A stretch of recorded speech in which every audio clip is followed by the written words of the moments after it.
तो last part में फ्रीज़ा ने अर्थ पे हमला कर दिया था, लेकिन अर्थ पे उसे मिले थे गोकटेन, ट्रंक्स और पिकोलो, जो कि फ्रीज़ा को रोकने की काफ़ी कोशिश कर रहे थे। अब उसके आगे, लेकिन उससे पहले तुम वीडियो को लाइक करो, और अगर तुम्हें ऐसी ही स्टोरीज़ और मूवीज़ देखना पसंद है तो चैनल को भी सब्सक्राइब कर देना, ताकि आगे आने वाली वीडियोज़ तुम्हें सबसे पहले मिल सकें। खैर, तो फ्रीज़ा खड़ा होता है और वो अपने आप को झाड़ता है।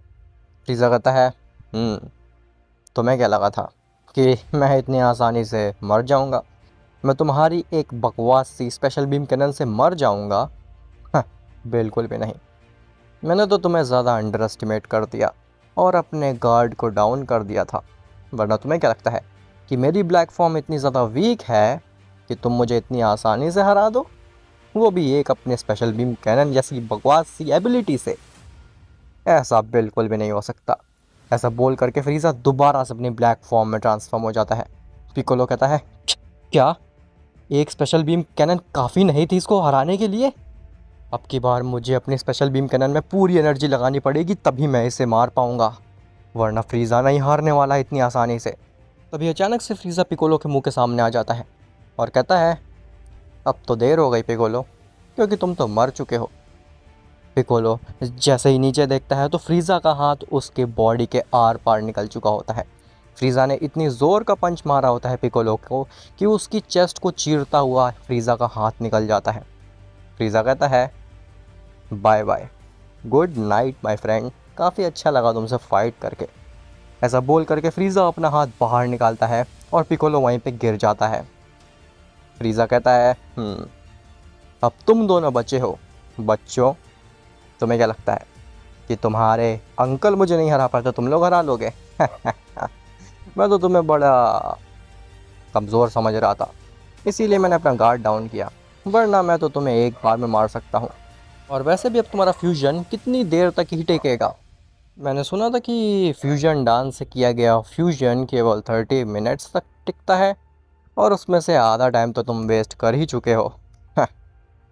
तभी फ्रीज़ा के कानों में एक आवाज़ आती है कि भले ही वो बच्चा स्ट्रांग ना हो, लेकिन मैं तो हूँ जो कि अर्थ को प्रोटेक्ट कर सकूँ। जैसे ही फ्रीज़ा पीछे मुड़ता है तो वो देखता है कि पीछे एक बीइंग है जो कि काफ़ी ज़्यादा बूढ़ा लग रहा है। फ्रीज़ा कहता है, तुम कौन हो आखिर? और तुम्हें क्या लगता है कि तुम मुझे रोक सकते हो, मेरी ब्लैक फॉर्म को रोक सकते हो? वो बीइंग कहता है, हाँ बिल्कुल, क्या तुम्हें मैं डमो दूँ? ऐसा बोल करके वो बीइंग फ्रीज़ा के एकदम नज़दीक आता है, और नज़दीक आकर के वो बीइंग अपनी आंखें बंद कर लेता है। फ्रीज़ा कहता है, ये क्या बकवास है, ये तुम क्या कर रहे हो? ऐसा बोल करके फ्रीज़ा जैसे ही उस बीइंग के ऊपर पंच मारने की कोशिश करता है, वो बीइंग उसके अटैक को ऐसे डॉज कर लेता है मानो कि उसके पास अल्ट्रा इंस्टिंक्ट हो। फ्रीज़ा कहता है, हाँ, तुमने मेरे पंच को डॉज कैसे किया आखिर? मेरा पंच तो काफ़ी ज़्यादा फास्ट था। ऐसा बोल करके फ्रीज़ा लगातार पंच मारने लगता है, लेकिन वो बीइंग ऐसे डॉज कर रहा होता है उसके पंच को मानो कि उसके लिए बहुत ही ईजी चीज़ हो वो। तभी अचानक से वो बीइंग फ्रीज़ा के पंच को रोकता और कहता है, मैंने क्या कहा था कि मैं तुम्हें आसानी से हरा सकता हूँ? ऐसा बोल करके वो बीइंग फ्रीज़ा के सर पे हाथ रखता है, और फ्रीज़ा तुरंत ही अपनी बेस फॉर्म में आकर के वहाँ पे अनकॉन्शियस होकर के गिर जाता है, मानो कि वो बेहोश हो गया हो। तभी बुल्मा गोटंग्स उस बीइंग के नज़दीक आते हैं और कहते हैं, क्या? जिसको पिकोलो नहीं रोक पाया, गोटेंग्स नहीं रोक पाया, तुमने उसको एक ही बार में अनकॉन्शियस कर दिया? ये कैसे किया तुमने? और तुम आखिर हो कौन? तो बिंग रिवील करता है कि वो और कोई नहीं बल्कि गोकू ही है, लेकिन फ्यूचर से। बुल्मा कहती है, फ्यूचर से? लेकिन तुम आखिर पास्ट में आए कैसे? क्या ये चीज़ पॉसिबल है? क्या टाइम ट्रैवल करना पॉसिबल है? और आखिर तुम्हें कैसे पता कि फ्रीज़ा अर्थ डिस्ट्रॉय करने जा रहा है? तो गोकू कहता है, मुझे पता है तुम्हारे दिमाग में काफ़ी सारे क्वेश्चंस हैं बुल्मा, लेकिन अगर मैं इसके जवाब तुम्हें दे दूंगा तो फिर टाइमलाइन में बहुत कुछ चेंजमेंट हो जाएगा। हो सकता है कि तुम्हें मैं एक चीज़ का जवाब दूं जिसकी वजह से हमारी टाइमलाइन ही चेंज हो जाए। इस वजह से मैं तुम्हें अभी कोई भी जवाब नहीं दे सकता हूं, लेकिन मैं इतना ज़रूर कहूँगा कि अगर मैं अभी आकर के अर्थ को नहीं बचाता तो फ्यूचर में गोकू और वजीटा एक ऐसा टर्न ले लेते जो कि मल्टीवर्स के लिए एक बहुत बड़ा खतरा बनता। बुल्मा कहती है, लेकिन तुमने फ्रीज़ा को मारा क्यों नहीं? अगर ये फ्रीज़ा दोबारा से होश में आ गया तो फिर ये अर्थ को डिस्ट्रॉय कर देगा। गोकू कहता है, फ्रीज़ा का भी बहुत ही ज़्यादा इम्पोर्टेंट रोल है फ्यूचर में बुल्मा, और तुम बिल्कुल भी चिंता मत करो, इस अर्थ को एक कांच तक नहीं आएगी। ऐसा बोल करके वो गोकू जो कि फ्यूचर से आया हुआ था वो वहाँ से चला जाता है, मानो कि उसको काफ़ी कुछ पता हो और फ्यूचर में बहुत कुछ खतरनाक होने वाला हो। खैर, तभी जो फ्रीज़ा की स्पेसशिप होती है उससे उसके गार्ड नीचे आते हैं और वो देखते हैं कि फ्रीज़ा ज़मीन में पड़ा हुआ है, तो वो सभी घबरा जाते हैं। वो अपने लॉर्ड फ्रीज़ा को उठाते हैं और स्पेसशिप में लेके जाते हैं, जिसके बाद वो अपनी स्पेसशिप को वहाँ से भगा देते हैं, क्योंकि उन सोल्जर्स को लगता है कि ये सब गोटंग्स ने किया है। गोटंग्स इतना स्ट्रांग है कि उसने लॉर्ड फ्रीज़ा को हरा दिया, इसीलिए वो सोल्जर्स डर करके फ्रीज़ा को लेकर के वहाँ से चले जाते हैं। खैर, वहीं दूसरी तरफ ग्रैंड प्रीस्ट भी हिट, कैलिफरा, केल, गोहान इन जैसे स्ट्रॉन्ग मॉडल्स को लेकर के चला जाता है ज़ेनो के पैलेस पे, ताकि कोई भी प्रॉब्लम क्रिएट ना हो। जैसे ही वो मॉडल्स ज़ेनो के पैलेस पे पहुंचते हैं तो वो सभी बहुत ही ज़्यादा कंफ्यूज होते हैं। उन सबको भी ज़ेनो एक्सप्लेन करता है कि आखिर उनको ज़ेनो के पैलेस पे क्यों लाया गया है, जिसके बाद सभी मॉडल्स कोऑपरेट करते हैं और वो ज़ेनो के पैलेस पे रहने के लिए मान जाते हैं। गोहान कहता है, फादर वजीटा, आप भी यहीं पे हैं? गोकू कहता है, हाँ गोहान, हम भी टूर्नामेंट ऑफ पावर के स्ट्रॉन्गेस्ट मॉडल्स में से एक थे, तो हमें भी यहाँ पे आना पड़ा। खैर, अब तुम भी यहाँ पे हो, एंड्रॉयड 17 और 18 भी यहाँ पे हैं, तो फिर अर्थ की रखवाली कौन कर रहा है? क्या अर्थ पे कोई बीइंग है? पता चला अगर फ्रीज़ा ने अर्थ पे हमला कर दिया या फिर किसी और बीइंग ने, तो फिर अर्थ को बचाएगा कौन? गोहान कहता है, आप बिल्कुल चिंता मत करिए फादर, क्योंकि अर्थ पे पिकोलो, किरिलिन और गोटेन ट्रंक्स जैसे बीइंग्स हैं जो कि बचा सकते हैं अर्थ को फ्रीज़ा से। वजीटा कहता है, क्या तुम्हें सच में लगता है कि वो बच्चे और पिकोलो मिल करके फ्रीज़ा को रोक पाएंगे? गोहान कहता है, वजीटा, मुझे लगता है कि अब गोटेन और ट्रंक्स काफ़ी बड़े हो गए हैं, उनको भी थोड़ी रिस्पॉन्सिबिलिटी देनी चाहिए ताकि वो स्ट्रॉन्ग बने फ्यूचर में। अगर हम उनको वीक समझते रहेंगे, बच्चा समझते रहेंगे, तो फिर वो कभी स्ट्रॉन्ग बन ही नहीं पाएंगे। गोकू कहता है, तुमने बिल्कुल ठीक कहा गोहान। वजीटा, मुझे भी लगता है कि हमें अर्थ की फ़िक्र छोड़ देनी चाहिए, क्योंकि पिकोलो सब कुछ संभाल लेगा। वजीटा कहता है, ठीक है, व्हाटएवर। खैर, लॉर्ड ज़ेनो, यहाँ पे सभी स्ट्रॉन्गेस्ट मॉर्टल्स हाजिर हो चुके हैं आपके सामने। अब आखिर क्या करना है? हम कब तक आपके पैलेस पे ही रहेंगे? हमें कभी ना कभी तो अपने प्लैनेट्स पे जाना ही पड़ेगा ना लॉर्ड ज़ेनो। हम आखिर कब तक आपके पैलेस पे रह सकते हैं? हमारी फैमिलीज़ हैं, हमें उनको भी देखना होगा।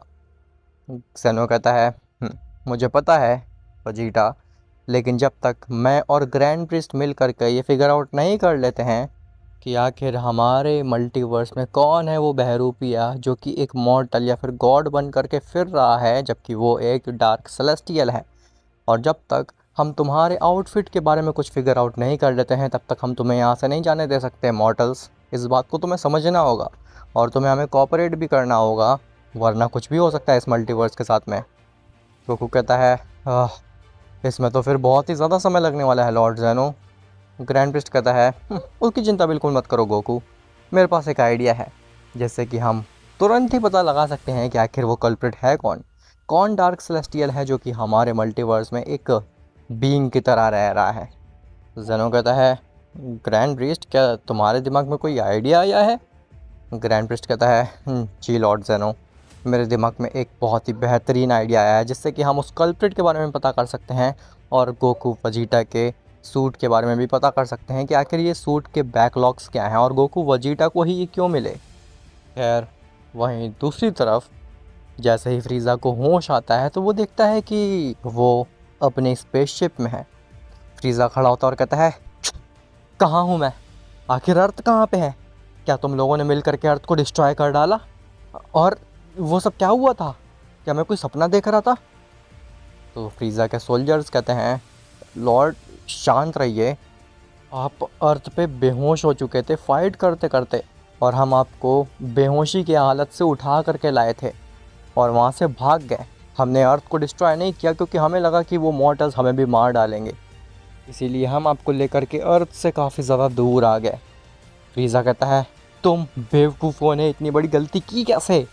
मेरे हाथ में अर्थ थी, मैं अर्थ को डिस्ट्रॉय करने वाला था। लेकिन वो बेवकूफ़ आखिर था कौन? इतना बूढ़ा सा मॉडल जिसने केवल मेरे सर पे हाथ रखा और मैं अनकॉन्शियस हो गया। मुझे तो कुछ याद भी नहीं है कि उसका चेहरा दिखता कैसे था और वो है कौन। मुझे लग रहा है कि वो कोई दूसरे टाइमलाइन का बीइंग था जो कि इस टाइमलाइन को बचा रहा था। जब भी मैं अर्थ को डिस्ट्रॉय करने जाता हूँ, कोई ना कोई फ्यूचर टाइमलाइन से आकर के मुझे डिस्ट्रॉय कर डालता है। इस बार तो गोकू और वजीटा भी नहीं थे अर्थ पे, और फिर भी मैं हार गया। मेरी सबसे स्ट्रॉन्गेस्ट फॉर्म होने के बावजूद भी मैं हार गया। मैं अर्थ को डिस्ट्रॉय नहीं कर पाया। नहीं, मैं ऐसा नहीं होने दे सकता। मैं अर्थ पे दोबारा से जाऊंगा और इस बार अर्थ को डिस्ट्रॉय करके ही रहूंगा। इस बार ना मुझे वो पिकोलो, गोटैंक्स और ना ही वो दूसरी टाइमलाइन का बीइंग रोक पाएगा। फ्रीज़ा के सोल्जर्स कहते हैं, लेकिन लॉर्ड फ्रीज़ा, ये बहुत ही बड़ी मिस्टेक हो सकती है आपकी। अगर इस बार आप अर्थ पे गए और उस बीइंग ने आपको मार डाला तो? फ्रीज़ा कहता है, अपनी बकवास बंद करो। तुम लोग जानते ही क्या हो मेरे बारे में।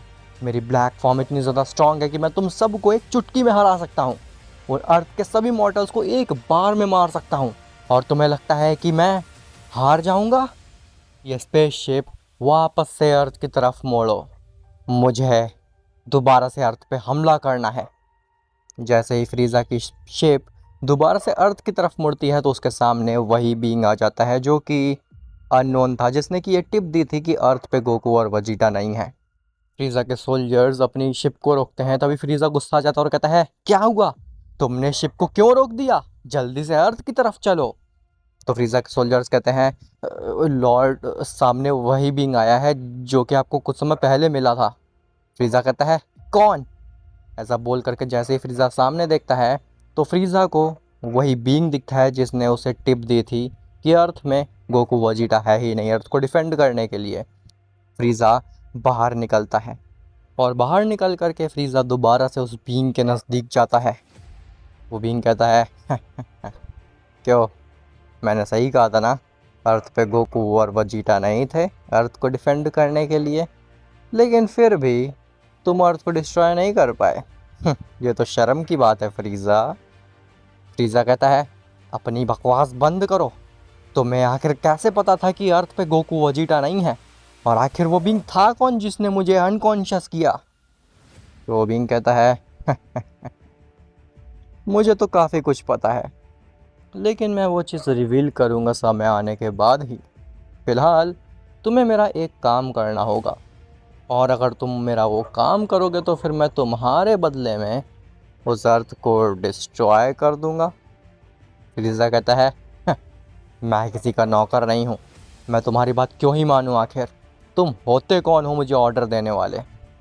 तो बिंग कहता है, देख लो, पता चला कि तुम्हारी स्पेसशिप अर्थ की तरफ जा रही हो और अचानक से तुम्हारी स्पेसशिप डिस्ट्रॉय हो जाए, जिसके साथ साथ तुम भी मर जाओ फ्रीज़ा। फिर ना ही तुम अर्थ को डिस्ट्रॉय कर पाओगे और ना ही कुछ और। फ्रीज़ा कहता है, तुम मुझे धमकी दे रहे हो? आखिर तुम समझते क्या हो अपने आप को? वो बीइंग कहता है, "हम्म, मैं तुम्हें धमकी नहीं दे रहा हूँ, मैं तुम्हें बस चेतावनी दे रहा हूँ। मेरी बात मानो और मैं तुम्हारे लिए अर्थ को डिस्ट्रॉय कर दूँगा।" फ्रीज़ा कहता है, ठीक है, आखिर क्या काम है तुम्हारा? तो वो बीइंग कहता है, तुम्हें सबसे पहले जाना होगा वीनस के प्लेनेट पे और वहाँ जा कर के वीस से ये रिक्वेस्ट करनी होगी कि वो तुम्हें ले करके जाए ज़ेनो की पैलेस पे। फ्रीज़ा कहता है, ज़ेनो की पैलेस पे? लेकिन आखिर मैं ज़ेनो की पैलेस पे क्यों जाऊँ? वहाँ पे ऐसा क्या है? जिसके बाद वो बीइंग फ्रीज़ा को अपना पूरा प्लान एक्सप्लेन करता है और ये भी बताता है कि आखिर वो है कौन, जो कि तुम्हें आने वाले पार्ट्स में समझ में आ जाएगा। खैर, वहीं अर्थ पे गोटंग्स शेंजो बीन्स लेकर के आता है और वो पिकोलो को खिलाता है। पिकोलो शेंजो बीन खा करके एकदम हील हो जाता है और पिकोलो कहता है, शुक्रिया गोटंग्स, मुझे हील करने के लिए। लेकिन आखिर वो फ्रीज़ा कहाँ पे चला गया? क्या हमारी अर्थ बच गई? गोटंग्स कहता है, हाँ पिकोलो, हाँ अंकल पिकोलो, हमारी अर्थ बच चुकी है और इसका श्रेय जाता है फ्यूचर गोकू को। पिकोलो कहता है, फ्यूचर गोकू? ये कौन है आखिर? तो बुल्मा सब कुछ एक्सप्लेन करती है कि कैसे पिकोलो के ख़त्म हो जाने के बाद में वहाँ पे फ्यूचर से एक गोकू आया था जिसने कि फ्रीज़ा को रोक दिया अर्थ को डिस्ट्रॉय करने से। तभी गोटंक्स भी गोटेन और ट्रंक्स में कन्फ्यूज़ हो जाता है। अब आखिर फ्रीज़ा और उस बीइंग का क्या प्लान है? क्या वो पूरी तरीके से गोकू वजीटा और सबको ख़त्म करने वाले हैं? और आखिर वो बीइंग है कौन? क्या वो कोई डार्क सेलेस्टियल है या फिर कुछ और? ये सब तो तुम्हें पता चलेगा नेक्स्ट पार्ट में। और हाँ गाइज, आज की वीडियो थोड़ी छोटी है क्योंकि कल मूवी आने वाली है और मूवी इस टॉपिक पे होने वाली है कि क्या होता अगर सीसी गोकू की टाइमलाइन और गोकू की टाइमलाइन आपस में स्विच हो जाती। एक ऐसा ओपोनेंट जेनो के मल्टीवर्स में आ जाता जिसे सीसी गोकू तक नहीं रोक पाया। तो कैसे वो लोग मिल करके उस ओपोनेंट से फाइट करते, उसे कैसे रोकते, ये सब तुम्हें उस मूवी में देखने को मिलेगा। और हाँ, मैं जो सेकंड मूवी ला रहा हूँ वो किसी पुरानी मूवी का सेकंड पार्ट नहीं है क्योंकि उसकी वजह से बहुत ज़्यादा कन्फ्यूजन क्रिएट हो जाता है। इसीलिए मैंने सोचा कि सेकंड मूवी भी एक नए कॉन्सेप्ट पे ही रखते हैं तो वो ज़्यादा इंटरेस्टिंग रहेगा और तुम लोगों को मज़ा भी आएगी। खैर, तो मिलते हैं कल तुमसे नई मूवी में, तब तक के लिए बाय बाय।